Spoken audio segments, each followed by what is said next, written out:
Let's get it started. Okay, now we can get started. Welcome, everyone. I'm Mrs. Huey. I'm the Director of Counseling here at Mater Day, and you can't see him, but I am joined today with Greg. Hi, Greg Murray. He is from There. Revolution Prep.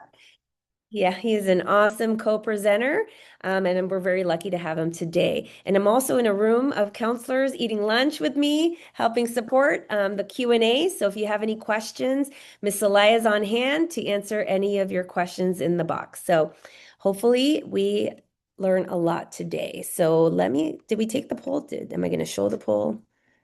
All right. So let's see. I'm going to show the poll. Can everybody see the poll or no? Oh, I'll just say it. So the questions were, this is my first rodeo with college admissions. Majority of you said yes. There's a few of you that said no. How am I feeling right now? Oh, a lot of people are nervous. It's okay. We're here with you every step of the way. So that's good. But some are happy, calm, excited. This is an exciting time. And we are going to give you a lot of information to help you feel more calm and prepared for the next steps. There you go. So here's our agenda for today. We're going to help you build the foundation for the college application process. We're going to give you a timeline so that you can help your juniors through this process. I'm going to explain Naviance to you, and we're going to be showing our juniors that as well. We're going to help understand how to create a balanced list. Greg is going to review a little bit of the testing pros and cons. We're going to talk about Mater Day resources, and we have a wonderful case study exercise that's going to really help you understand how to approach this college admissions process effectively and calmly. So why is fit important? I love this quote from Jeremiah 29:11. I have it in my office if you're ever in there. But it is, for I know the plans I have for you to give you hope and a future. And that's what we say to our students is that, I just met with a student today, a senior who's like, I don't know, I'm nervous, I haven't heard back. And you know what I told her is just to say this small prayer. Jesus, I trust in you, take care of everything, right? And it really helps alleviate that stress and worry and just lifting it up to God. And it works out pretty well for us. So academic alignment is important. It's paramount because you're going to have stronger outcomes. When students choose a college with the match, matches their learning style, academic interests, career goals, they're more likely to thrive. We're not just trying to get them into college. We're trying to help them be retained at that college for the 4 or 5 years that they're there. That way we avoid transfers, not to say transferring is a bad thing, but it can cost time and money for students. So we're going to try to avoid that. Higher retention and graduation rates was what I just mentioned. Financial fit. So that's another factor that we really should start talking to your students about now.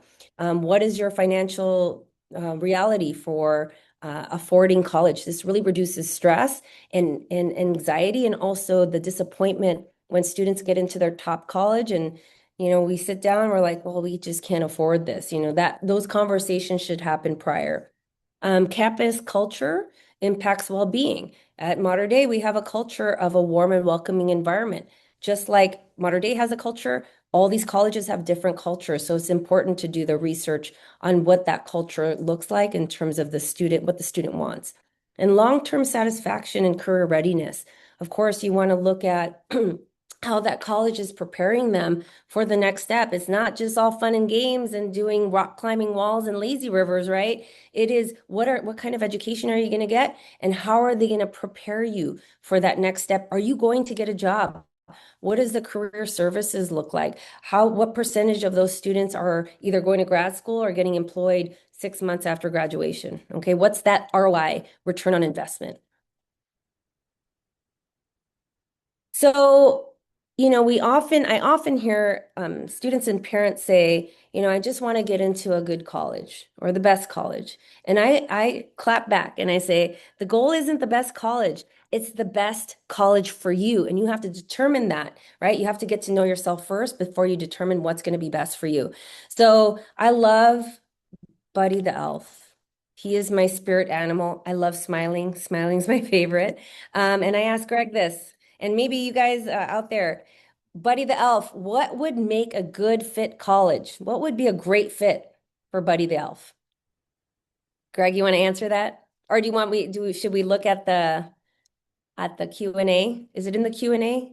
Nobody's answering in the If you Q&A. Do we if have people to? submit it in the Q&A, it should pop up there. And while they're answering, I can Okay. throw mine out there to give them a second to type that in. Okay, good. Mine, I immediately went for fit. Buddy the Elf loves trees. Did like the city of New York, but maybe not a fit with those taxis hitting him. So wanted to put him in a more safe place, smaller school. So I picked Lewis and Clark in the Pacific Northwest to be surrounded by greenery, and I thought that might be a good place for him where he could be embraced and supported. Because he's weird. Yeah, he's a little weird, and the Pacific Northwest can be a little weird, right? They love a So that's quirky great. intellectual, and Yeah, Buddy definitely is they that. love a quirky individual. That's right. I would pick UC Santa Cruz. I mean, I think he'd enjoy the banana slugs. That would be fun for him. Sure. And any place Oh, there's candy. junior college. Okay, community. He would love that. You know what? You know why? That would save him a lot of money and time, and he could just be not stressed. So I love that for Buddy the Elf. And just like he says, "What's college? I want one." There is a college for everyone. I had a student that was like, "I'm not taking any honors or AP. I'm not going to get into college." False. You absolutely can. There are colleges that want students that are taking college prep courses and doing well in those. Absolutely. So I am going to go through this quickly because we only have an hour and I like to talk and I talk a lot and I do want to give Greg the floor. You can review it at your own leisure. But I did want to go through some of the factors that colleges consider.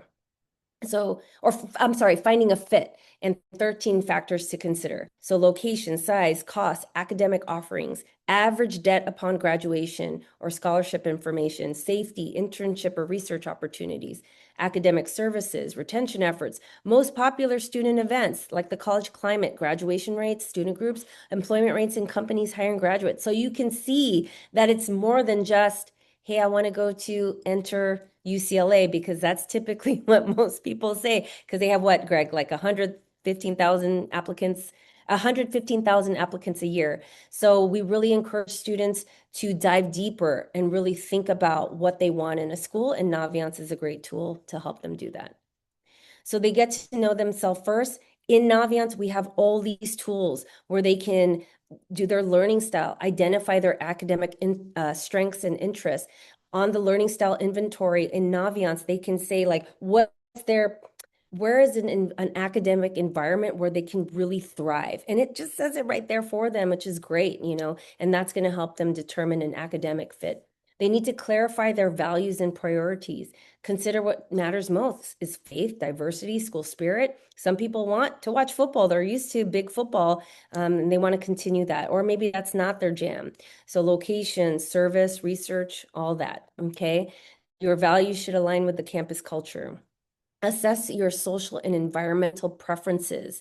Do you want a small, tight-knit campus or a large university experience? Urban, suburban, rural, close to home, far enough away, really far, where your parents can't surprise you. I hear that sometimes as well. You want to explore career interests, even broadly. Okay, even, in Naviance, there's a great career interest profiler and tool where they can learn about what career pathways, the clusters that match up with them, and videos and all sorts of resources on there that really help guide students to career pathways that make sense for them. And have some non-negotiables, like things that if the school doesn't have, take it off your list, okay? It could be anything from I want to be in a sorority to I need research to I need to be in a city. I need to be able to play my sport. I have to do MUN, whatever that it has to be faith-based, whatever that is, determine those now. Don't have too many. You might not have enough colleges available to you. So maybe 3 non-negotiables. All right. And I'm going to leave this for Greg in terms of how to build a list, a balanced list.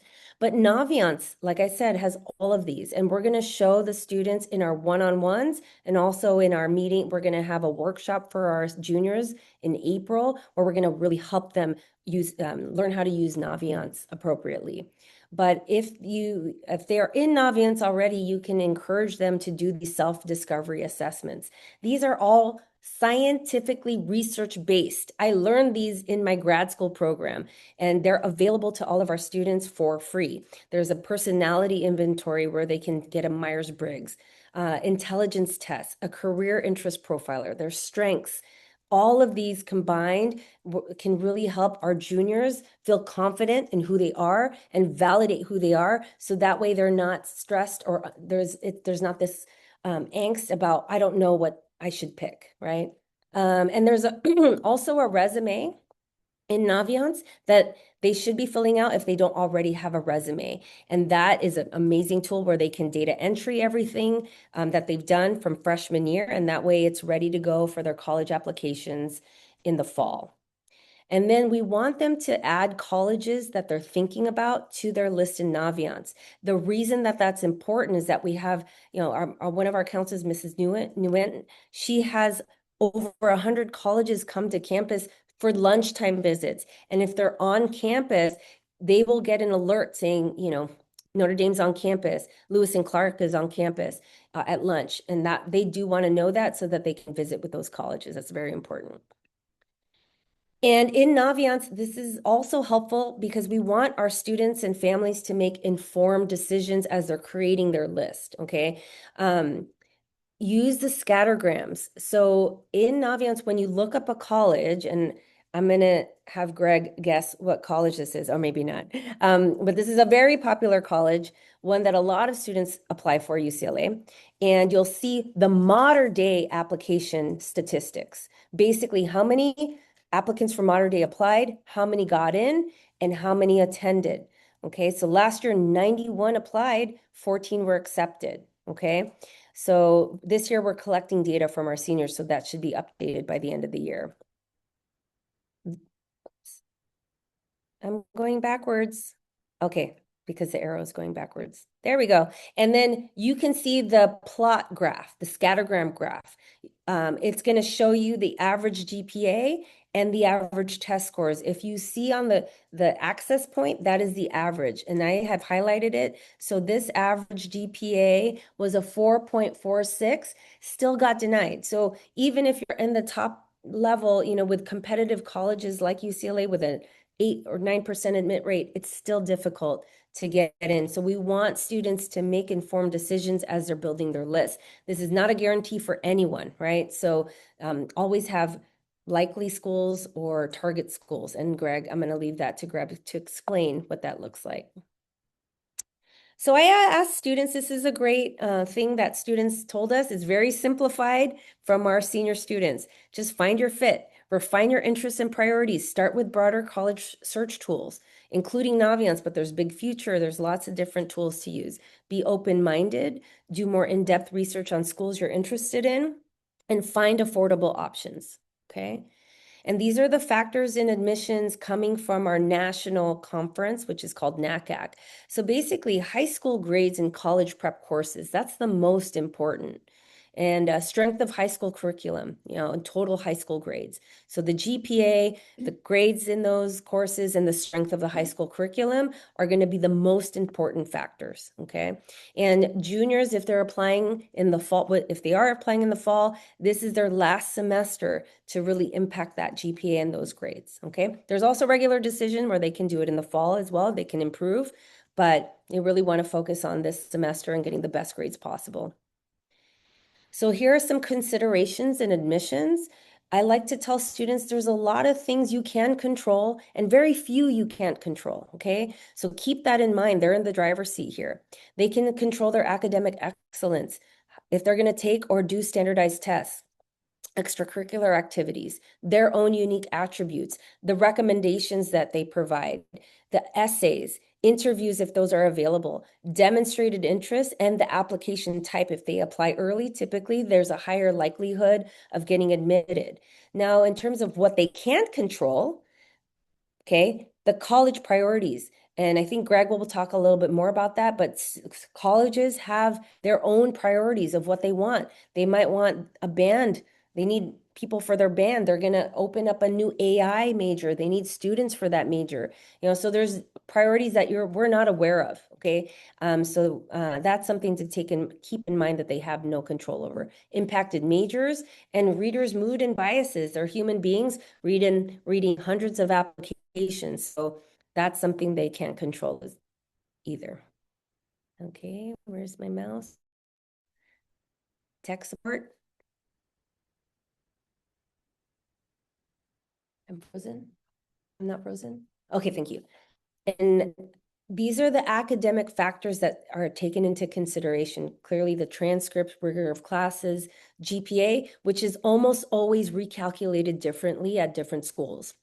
What we report, we report the total weighted GPA. That's incorrect. The total weighted GPA. And any courses outside of Mater Dei, if they're taking community college classes or even online classes as well. And then standardized tests. I'm not going to go through the different iterations of standardized tests because Greg will go through that as well. And then their personal factors with teachers, counselors, and other recommendations and their essays. Okay. Timing factors, we talk about applying early. So really have your students apply early if they can. Okay, that is beneficial for them. And the resume factors. Okay, so meaningful and impactful activities, 2 to 3. They don't have to stack their resume. Colleges would rather see something that they're really passionate about and doing for a long period of time. Okay. And demonstrated interest is when, if they're coming to campus, Chapman's on campus, and that's their #1 school, they should visit with that representative. And because Chapman is very close, they should visit that school as well. They do track demonstrated interest. Some schools don't, but some schools do. So that's a question to ask as well. Reading emails, just getting organized and making sure they're responding to emails and opening those emails and going onto the websites. Sometimes they do track, okay? And let's go. One of the dear friend of mine and a representative from Northwestern University said this quote, and I love it. Don't try to impress me, but instead make me want to cheer for you. Okay. That is Chris Tokuhuma. I said I would quote him. He's great. And it's not about trying to impress people. It's because you're so passionate about it. We're like rooting for you. Okay. And that's what they want to see. So getting started, you're going to use Naviance to begin your research, create a balanced college list, identify a junior level teacher to write your letter of recommendation. And we're going to review that with juniors as well.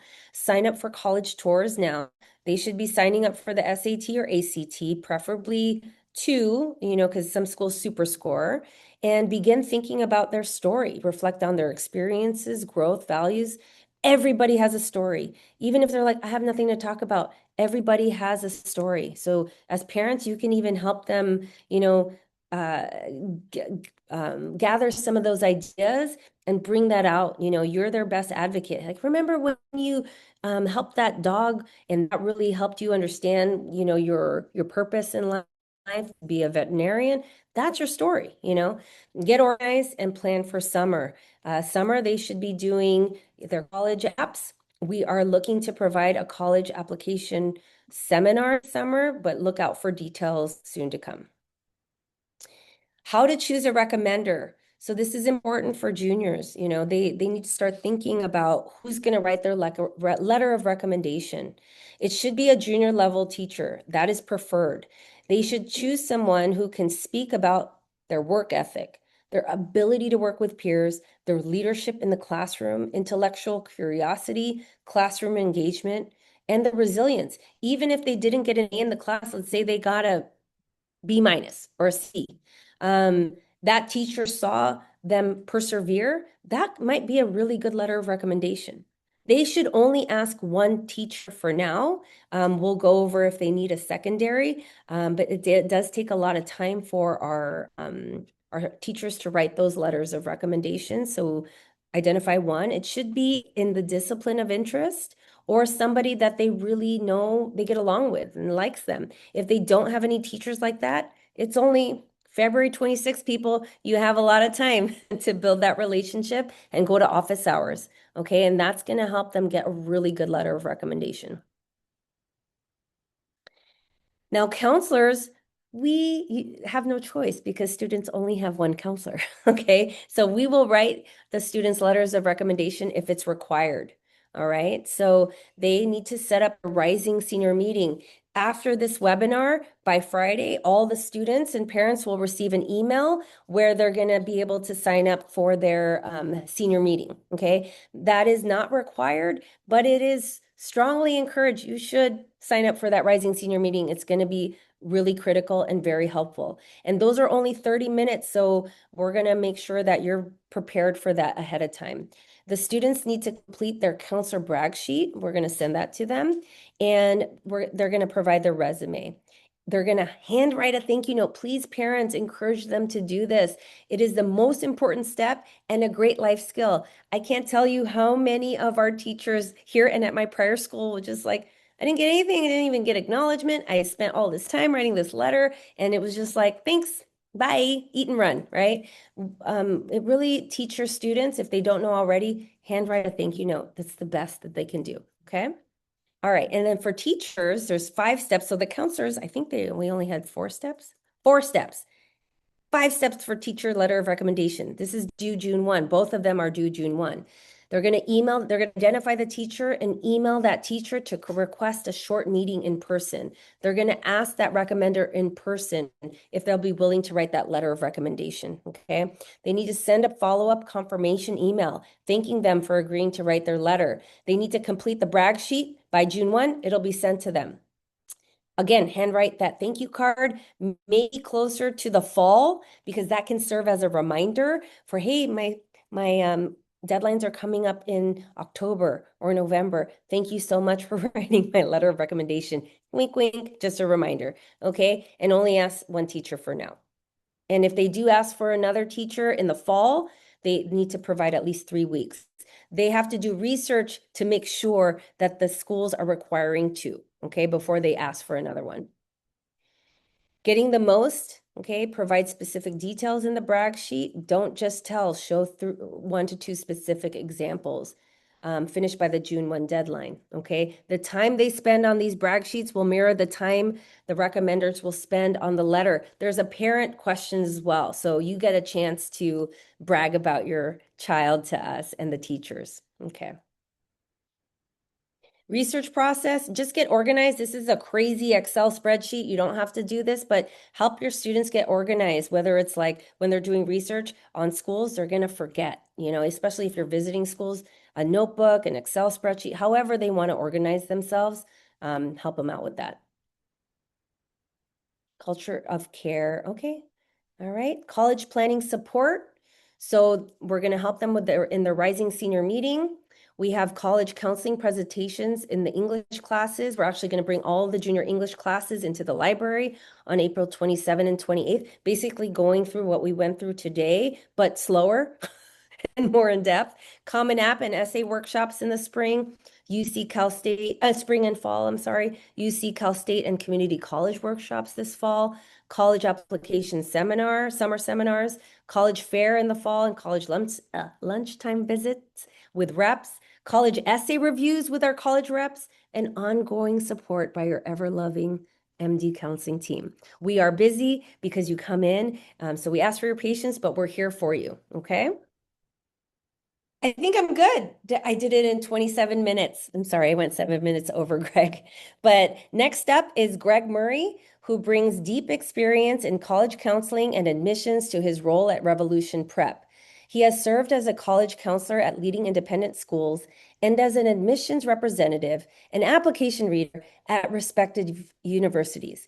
Greg also teaches in UCLA Extension's College Counseling Certificate program and has mentored underrepresented students as an admission coach. Active in ACCIS and WACAC. These are just fancy terms for our conferences for independent counselors. And WACAC is our regional college counseling conference or college counseling group. He focuses on diversity, data, and collaboration. Greg is committed to helping students and families navigate the admissions process with clarity and confidence. He is the man with the plan. Greg Murray, let's give it up. Awesome. Thank Woohoo! you for the warm introduction. Okay. And our And we I've have known Greg for a long time. How long have we known each other, Greg? it's been years. And I used to Didn't you recruit. work at a college? I did at Northeastern, and I got deathly sick in your That's how I knew parking lot you. before your big college fair one night, many, many years ago. That's But hopefully, I didn't get right. anybody sick. No, Well, you're thank great. you for the introduction and for bringing me in today. Thank you, parents and guardians, for joining in the middle of the day. I know it's not easy to make time at any point in your life, so I appreciate you carving out this time. So hopefully, we'll make it worth it for you. There are some QR codes here for you to jump on and scan. And I'll leave that up for a second as I just kind of intro what we're going to talk about. The college planning case study came from my experience as a college counselor, academic advisor, admissions representative, and a school administrator. I found that a lot of my juniors in particular were very ambitious as they were navigating decisions between, do I take a whole bunch of APs? Do I opt out of a free block in order to get another class on my schedule to be more competitive? Do I load up my schedule? And what they didn't always conceptualize at that point, understandably so, is that they also have the college process that's getting layered on to what they've already been juggling. And high school students these days are juggling a lot and they're managing it well, but then there's this sort of uptick in the volume and the urgency of what you're working on as you come into senior years. So the intention behind this case study is to paint a picture of a student who completed their application process, what the workload looked like, so that we can reframe the conversation around testing timelines, college lists, and application workloads. So for those of you who don't know Revolution Prep, we are a test prep and tutoring company, and our goal is to unleash the brilliance within every student. We definitely come with a growth mindset and know that whether it's academics or testing, you can see improvements if you invest the time. And the same holds true for your college application process. So just as a quick caveat here, this is an abbreviated version of a longer presentation that we have. Olivia has depthly gotten you through a lot of the key terms and the timelines for modern day. So we're going to be going at a brisk pace, but hopefully at a pace that everybody can keep up with. And first, we're going to talk about implications of test optional for admissions and scholarship, because there's a lot of misnomers and misinterpretations of test optional. Right now, nationally in the United States, there are three main policies: test required, test optional, test free. If you're hearing from your students, usually they latch on to test free and test optional because they don't want parents to believe that they need to test, and not everybody will. So, test required is simply the test, whether it's the SAT or the ACT, must be submitted either self-reported in the application or officially from the testing agency for your application to be deemed complete for a review and get a decision. Test optional is a little bit messier, and we're going to get into the details on that in the next slide. But essentially, the school is saying it's up to you. You get to choose whether or not to reveal that score to us. And it may or may not have consequences depending on the institution. Some are more transparent than others about that. Test free is what most of us, and I'm based in California and have long worked here and lived here. Most Californians are aware of test free because the UC's, University of California system, and the Cal State system had adopted this coming out of the pandemic. So it's very likely that a student in California can build a list entirely around test free if they're exclusively looking at UCs and CSUs. But I know Southern California well, and I know that most students will add some other school in the mix that makes it a question mark. So the landscape more broadly is that 3% are not using it in admissions, and the UCs and CSUs constitute most of that 3%. 84% of schools are in that test optional bracket and within subsections across it. So there's nuance. There's true test optional. U Chicago and Wesleyan have long been test optional schools. And if you go without a test score, you stand an equal chance at being admitted. Then you've got not required, but recommended. That's the under the breath gray area that students just hate. And admittedly, I don't love it either. It leaves room for interpretation. And most students want to know, do you care about this score or don't you? I don't want to live in between. But there are some schools, if they're saying that, you should interpret that in most cases as if they recommend it, you should take it unless there's a mitigating circumstance that prevents you from doing that. Um, Test flexible is a very small subset here. It's just a handful of schools that may allow you to submit AP scores in lieu of an SAT or ACT. And then we have required for some programs, scholarships, or majors. And we'll get into the weeds on that a little bit more. But the quick version is STEM programs, that's your engineering, your business, your computer science, may have different expectations of you than the general applicant pool. And some scholarships, especially the SEC conference or some of the big flagship universities in the South, which are growing in popularity if you've been keeping an eye on the Wall Street Journal and some of the news outlets. The Southern schools are offering scholarships if you hit a particular GPA with a particular standardized test score. So these SAT and ACT scores can translate to a more affordable option for you if you're considering leaving the state. Then you've got not required for admissions, but requested or required upon enrollment. This is not an aha, gotcha moment where you reveal the score and they rescind your admissions offer. It truly is just data gathering and informational for a school to determine their future policies. And lastly, we have required to submit, and that has risen very incrementally in recent years from like 11% up to 13% this year. And we have a few schools every once in a while adding testing back in as required. Most recently, it was Ohio State University and the University of Pennsylvania, with some others on the horizon. So, post COVID, colleges admitted students. We have not seen the collapse of higher education. So, why would they bring back testing? Crazy talk, right? It's just a lot of extra work. Well, testing can be an additional differentiator, not at modern day, I'm sure, but nationwide, there is some grade inflation that has happened over a historical period. In the 70s, only about 20% of students had an A plus, A, or A minus. That traditional bell curve that we've kind of all known as parents and guardians, at least, is a thing of the past. And the grades have shifted. And so now 80+% of students are leaving high school with an A plus, A, or A minus average.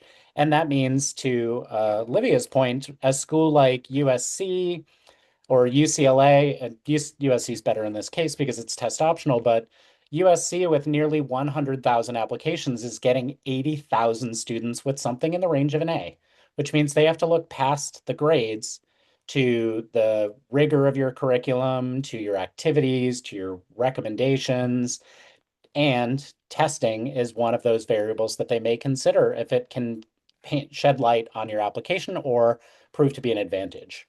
So while tests are optional at many schools, 84%, schools are keeping an eye on that. So testing timelines, getting this right is important. This is just a quick flash of the timeline. I know you all are in the thick of it at this point. Some of you have probably, almost all of you, I would guess, have taken a practice test. Some of you are thinking about test prep. Just be mindful of how long it takes to do test prep. It's generally not a boot camp or the week before. Think of it like training for a 10K or a marathon. You need to gear up for that. It's not something you can do overnight and get the results you're looking for. And you also have to give yourself enough time to prep before you sit for an official test. And as Olivia mentioned, plan to take two. If you get a great score, release that second date. But schools super score, which means they'll take the highest combination of your sections for each of your sittings, which means you can have a higher composite score overall if you sit multiple times and happen to squeeze out a few extra points or get a little more time to focus on areas to improve. And then you'll submit your score or not, depending on the school's policy and the advice of your counselor. Framed a different way here, because I like to build backwards, and I realize that many parents and guardians think in terms of big windows of time in high school, pre-winter break, post-winter break. before or after spring break. And those are benchmarks that they use to initiate processes like this. And this timeline doesn't adhere to that as neatly. So Revolution Prep offers 12-week and 6-week practice or small group courses at 2 hours per week. So that's a decent chunk of time. Now, if you're aiming for the June SAT to get one done before you leave for summer break, well, that means you've got just a few, maybe 2.5 weeks to be sure that you're signed up for a 12-week prep course. And whether it's Revolution Prep or another test prep company, the timelines of prep don't change all that much. So just be sure to give yourself an appropriate window of time to prep appropriately so that you get the score that you might be looking for. And this is the ACT timeline. So if you're juniors, you've got the rest of the spring. And then if you're going into next year, the dates will be published very soon if they haven't already been. But you'll have another couple of opportunities to at the tail end of the summer before you would have to get scores finalized to send for early deadlines if you're targeting those. So assessing admissibility, we talked about this a little bit with Olivia sharing Naviance and the scattergrams. I've worked at schools that have used Naviance. It's a great internal resource, and it's so much more informative than utilizing something that's publicly accessible. It's fueled by your school's data, past applicants from Mater Dei, students who have the same access to honors and AP courses, the same schedule as you. There are certain schools that have 8 blocks, so students might be taking 7 classes. So it's not apples to apples when you are looking at national data sets. But when you look at Naviance, it's pulling from Mater Dei applicants over a shorter period of time recently. What that scattergram doesn't tell, and I want to just be conscientious of this, is that if you're looking at computer science, engineering, business, or nursing in particular, these are known majors that tend to be more competitive for applicants. So if you are hitting that and it looks like it's a target for you, you might have to recalibrate that scattergram in your mind and assume you have to be even stronger than the average to be competitive. There are other schools that have their own unique programs that are more selective, but just those are your front runners for sure. Then you've got different admission structures. Not every admissions office is evaluating you the same. There are some schools that admit you directly into your major. You could be mechanical engineering from day one, or other schools might say you're pre-engineering, you're in the engineering college, but you are not defined as a major at this time. And then lastly, you have some that admit to the institution as a whole. And these are usually liberal arts colleges more so than research universities, but those vary greatly. But that said, there's limited data on this. The UCs, specifically UCLA and UC Berkeley, are outstanding at giving an admit rate by major for all of their programs. So you can see like a single-digit acceptance rate for engineering at UCLA, but if you're looking at Princeton or Emory or Haverford, you may have no data to base that decision off of. And I say this because some students are negotiating the choice between engineering and physics, or am I going to do business or economics? This requires research on your part. And one of those key research aspects is engaging admissions reps for nuanced policies. You are so fortunate to be in Southern California in a densely populated area where admissions reps are going to be visiting you throughout the year, especially in the fall. Use these opportunities to ask very deliberate questions about your particular programs. While the admissions reps may be generalists, they can get you to the specialists and link you with departments if they don't have the information available. So keep this all in mind. Scattergrams don't tell the whole story, but they do give you a couple of data points to start to build your list off of. So before we jump into the case study for the remainder of our time here, I just wanted to give you a little bit of a what to anticipate that was not covered by Olivia, because we paired our sessions, so it was not an omission, an accidental omission. Early research is key to building a strong college list. Now is the time to research, and doing very in-depth research, knowing the program, the curriculum, the professors, the research labs even publications, the experiential learning opportunities that students got, not just do they have study abroad, but is there a very specific program that I might be interested in that links to my major that I can reference in an essay that I might submit to that school? The Common Application is open for the next cycle, so students can create an account, and the personal statement side of the application is open, which means you could get started on your personal statement now. That's what most people call the college essay. And that's a 650 word essay that you'll be submitting to all of your schools, and it's going to be essentially the same for all. So it's about you, not about them. But most at this point, schools are requiring supplemental essays. It might be just one essay about why do you want to go to this school. It might be an essay that says why this college and why this major. And it might be something more general, like what do you contribute to this community? What do you think's wrong in the world today that should be addressed? So you get all variations in the supplementals. But every year when I was a college counselor, I would have an eager parent say, how do we get it all done before summer? Can we just start drafting now? And unfortunately, those supplemental essays are the side of the application that get republished in August each summer with the new questions that schools are asking you for that application cycle. So you can't jump out of the gate too soon and get working on those, but you can be creating a content library for yourself of really valuable information that can allow you to quickly tackle those essays and have really poignant justifications for why it's a good fit for you.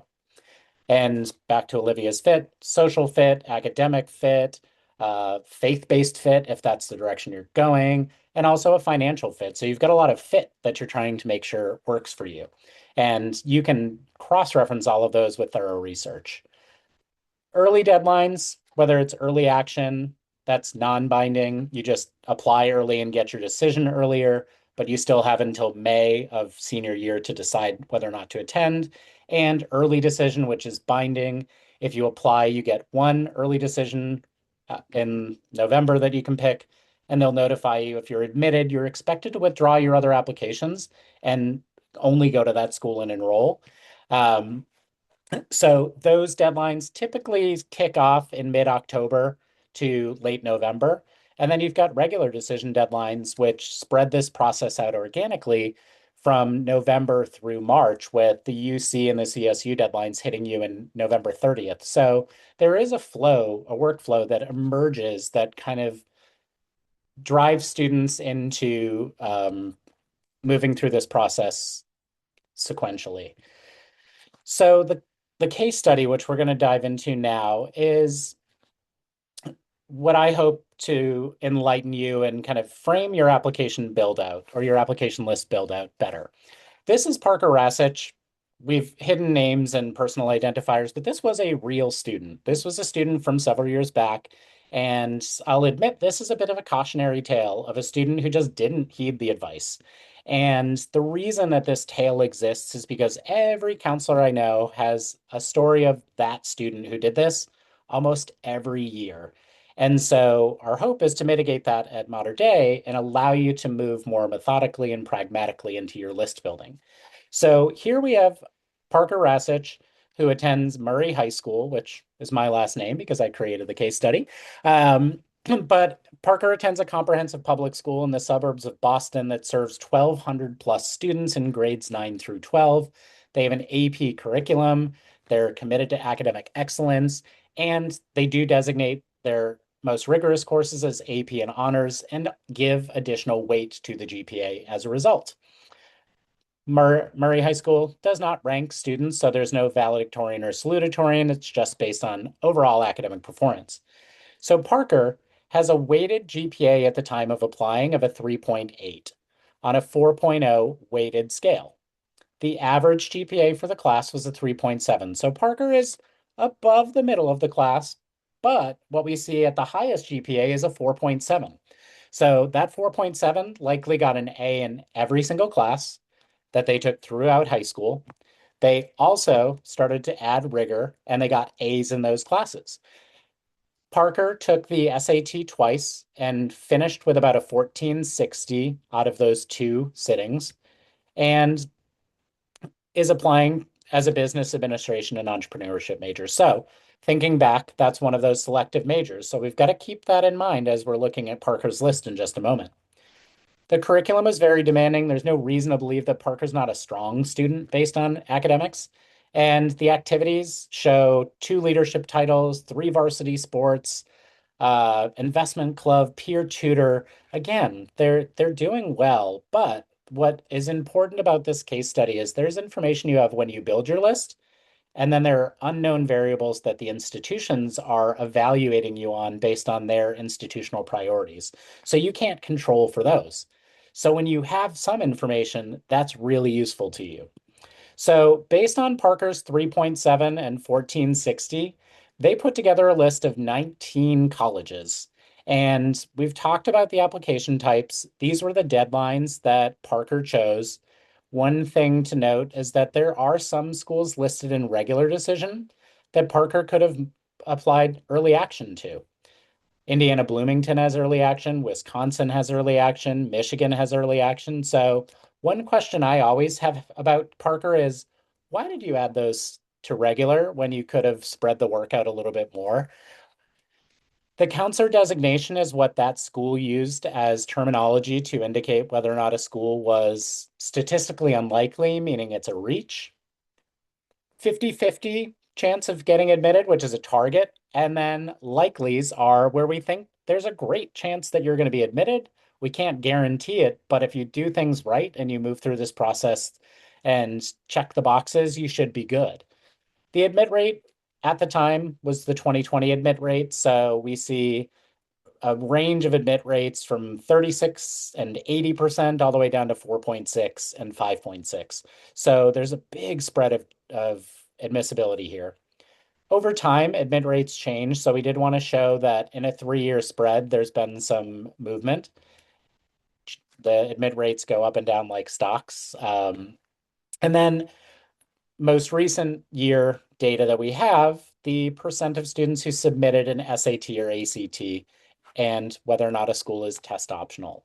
So overall, this list, in my mind, is too long. 19 schools in parent terms is like applying to 20 jobs, 20 cover letters, 20 sets of interviews, 20 follow-up emails. It's a lot to juggle while a student's in high school with all their activities.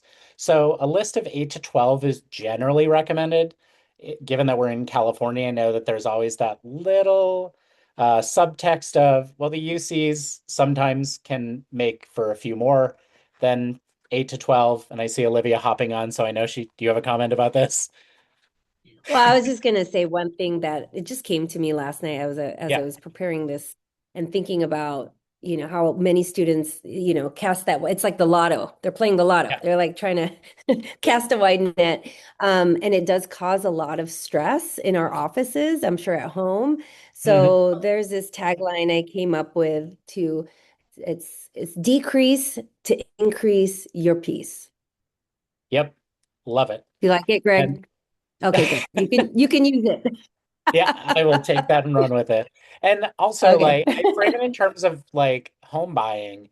If you apply with a budget of, let's say, we'll use normal terms, not California, but if you're buying a $500,000 home and you have a $300,000 budget, applying to or putting in bids for 25 homes at $500,000 doesn't mean that you're going to get one.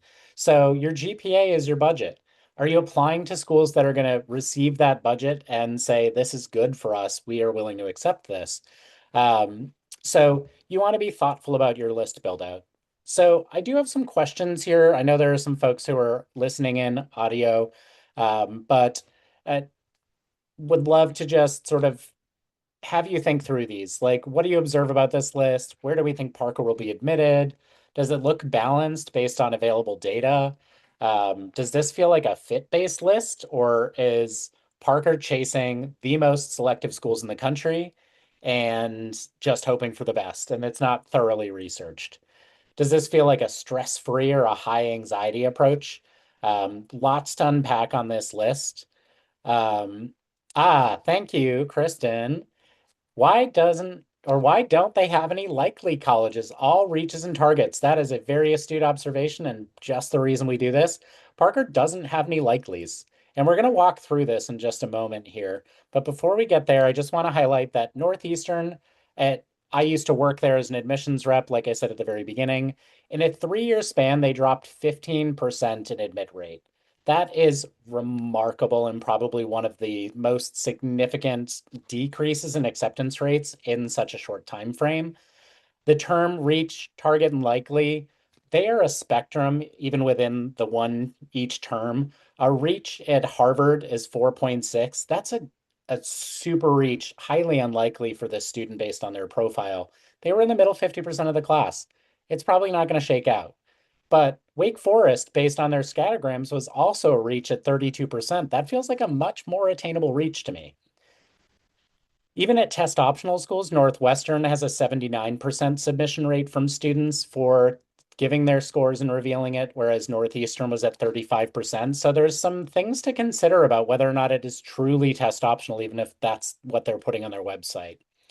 And grand reveal, this is where Parker was admitted or not. Parker likely fell in love with Northwestern during spring break about a month from now in their junior year. They decided they were going to apply early decision and added Northeastern because there were no supplemental essays. They could get that one in easily and early, and they were hoping they'd get the decision.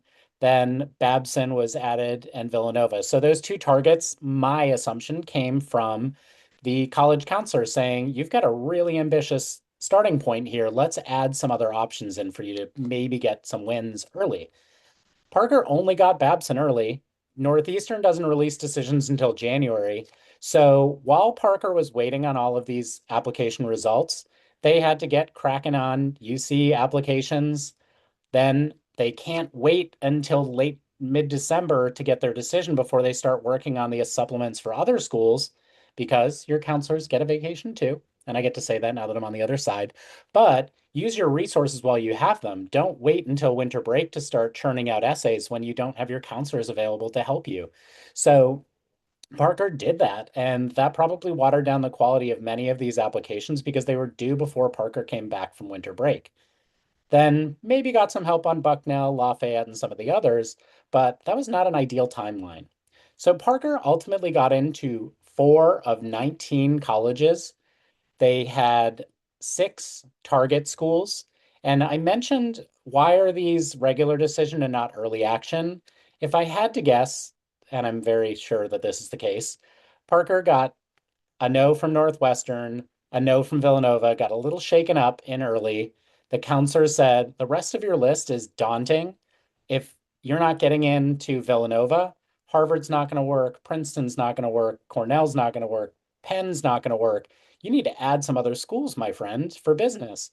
So they said, I'm going to add Indiana Bloomington and I'm going to add Wisconsin and maybe one of the others. So that probably saved Parker in the end.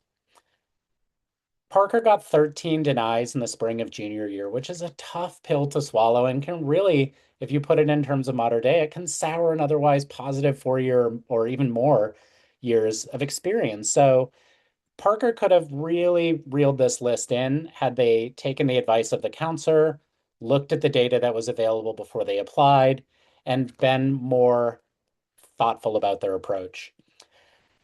More importantly, Parker's going into senior year with these ambitions, a rigorous schedule, a busy social life, activities and extracurriculars abound, the most leadership in their 4 year experience as a senior, and then the college admissions process. These are the prompts, not the full essays, and these are old prompts, so no screenshots. These get updated in August. But Parker had to do a Common App personal statement.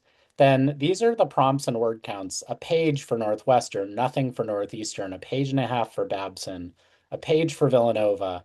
This is why you're juggling APs. 4 short answers or personal insight questions for the UCs.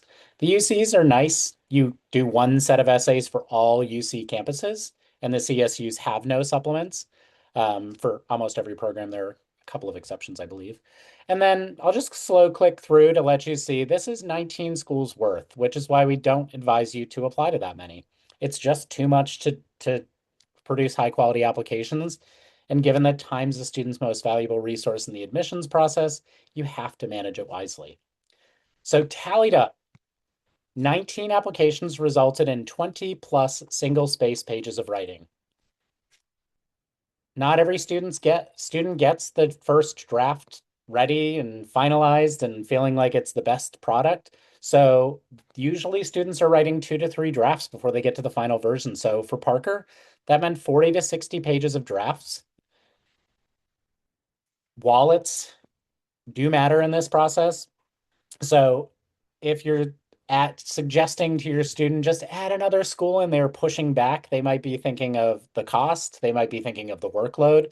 But this student spent nearly $1,200 on application fees to get 4 admits. Out of those 4, they had 6 targets. They got into 4. So the silver lining in that story is that they beat the odds of the 50-50s. They didn't get the reaches, but they did better than 50-50 on those targets. So had they built out more targets, added some likelies, that list would have felt very different in the total experience for that student and the family. So a more balanced approach for Parker would have been, and I say this in full transparency, most counselors, contrary to the media representation of college counselors, do not get any joy in telling you that a school's a reach. In fact, they agonize over it. They look up the data. They're worried about how to deliver it, and they want to be sensitive to how you'll react. But they're also not dream crushers. So they don't want to tell you Northwestern's never going to happen. But the data would have suggested that this was very unlikely. But let's say Parker puts that on the list and adds Babson and Villanova again. Maybe they could have swapped out Michigan for Washington to get a more favorable admit rate, swapped out UCLA for Santa Cruz, which I know are different institutions entirely within the subtext of the UCs, but it would have been a great option, and that student wasn't getting UCLA. They could have dropped the single digit acceptance rates like the Princeton or the Penn and the Cornell, and this list would have been so much better overall. Cut the workload in half, and there's no likelies on this list because they're so regionally specific. I don't want to say a school's a likely because if that's somebody's top choice, sometimes it can sour that for them. But I would say consider schools that admit 75% plus of the applicant pool and community college options. All great ways to balance your list. And I'll end with this. Higher well-being, whether it's through the college process or at college, leads to better academic outcomes. So really prioritize well-being. Poor mental health negatively impacts persistence. Olivia mentioned we want you to get to your college and stay. And that is based on some of this as well. You don't want your college process to be this stress-inducing experience that you carry into college and is a reason you're not performing well, or you've got to take time off to just recuperate from what you've done to yourself as a senior. So make sure that you are protecting your mental health. And then stay involved. Don't forego your sense of belonging for this process because you get joy, you get ideas, you might be stimulated intellectually by being surrounded by your peers. So don't sort of wall off to work on this entire process. Keep it manageable. And then make sure that well-being is not a distraction. It is really a foundation for long-term academic success. So um, we say all of this to remind you, don't be like Parker, be like you, and build a really solid list with the trusted advice of your counselors, the data from Naviance, and you're sure to have a really positive outcome and a great experience. And like Elf, you'll find your fit. All right, I think that is it, and I'll just put this up on screen for now, and we can open it up to the Q&A, I think, if that's okay, Olivia. Yeah, it's great. There's no questions on there right now. Huh? Sure. Oh, I have a poll. The last poll. Hold on. Let me see if I can put the launch. It's just one question. How do you feel now after hearing from us? Hopefully, oh, still nervous. Hopefully, I a love it. little bit more We've been holding steady at above at 30 the nervous. participants the whole time. Nobody dropped off while I talked. Yeah, yeah, So yeah. great. Well, we hope that this was very helpful for you all. And like we said, we're here for you. Revolution Prep, we've partnered with in terms of practice tests. When you see your email, you'll be able to sign up for a practice test. Did you have that in there? March 21. Um, is it on here, Greg? I think the Our most the next upcoming is, but if they scan the QR code, they'll see all of Okay, these. they'll be able to find it. We have two upcoming practice tests hosted by Revolution Prep. It's online. They could take it from home. I think it's March 21. I can't forget the other date. I forget the other date, but it was great to have your students do it before they go out for the weekend. That way they can just sit and, see how they do on a practice exam. All right, Olivia, we've got we've got 4 questions in there. We've got 9 answered. Does Naviance help students know which school is a reach versus a target or likely on their list? Yes, the scattergram does definitely tell that. I don't know if it tells you specifically as like this is the designation. I know SCORE does. Um, but yes, you'll have a lot of indicators that will help guide you in that. And trying to find the right rigor of or the right balance of rigor versus outcome. I think that's testing the waters in terms of how rigorous your curriculum is going to be. The only person that can really tell whether or not a student's going to get an A in an AP or a B in an AP is the student, how often they're going to extra help, how much they're doing their own work and leaning in. Um, so it's it's a calculated risk when you're adding rigor and you want to make sure that you're taking something that's appropriately rigorous without overwhelming your student or without a backout strategy. Will you be able to send the entire slideshow? Yeah, I think the recording's going to come back out to all the modern day families that have tuned in, Yes. as well as those who couldn't. So we will get that to you. Thank you. Would you recommend more than 2 actual tests? For official tests, I would say no more than 3. That is where statistically you're likely to plateau and not see any gains. So most students take 2 would probably be the sweet spot. Some on the fringe will go 1 and done. Others will take 3 and then say it's over for me. And the last question I can answer, how do parents get access to Naviance? You can always email your counselor and we can reset the password for you or resend that. So Yep. that's And easy.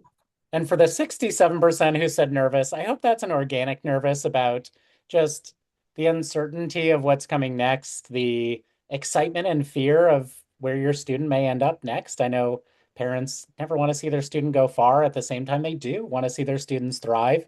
But you're in great hands. I've known Mater Dei for years. You have tons of programs to educate you, great resources, great counselors. So lean on them as your support and keep showing up to events like this. And I know it's overwhelming now, but before you know it, you're going to be rattling off terms at social events and saying ED this, EA that. So I trust that it's a quick learning curve, although it feels pretty steep at the beginning. Yeah. And before we head off, I don't know if you mentioned this or I mentioned this, but as parents, it's helpful when we don't knock the ideas or like if they say a college, just to explore and be curious versus like, oh, Mhm. you don't want to go there, like unless it's a football rival, then maybe. But Yeah, that yeah. the there's an explicit message and an implicit message, and if you well, I'll joke about my example, but I grew up in the Massachusetts area where Dunkin' Donuts University is their corporate headquarters. But the joke whenever we got a bad grade was, we'll just go to Dunkin' Donuts University. And it was the throwaway. But I know that in California, we use some community colleges as that. And there are some phenomenal options. And I would say this, never make a decision about a school's quality until you get your full financial aid package and your merit and your need base, because that price point could really make a school feel like it's a better fit overall than a school that initially felt like it was a great social fit. All right, I think that's it. We are done. I'm going to stop the recording.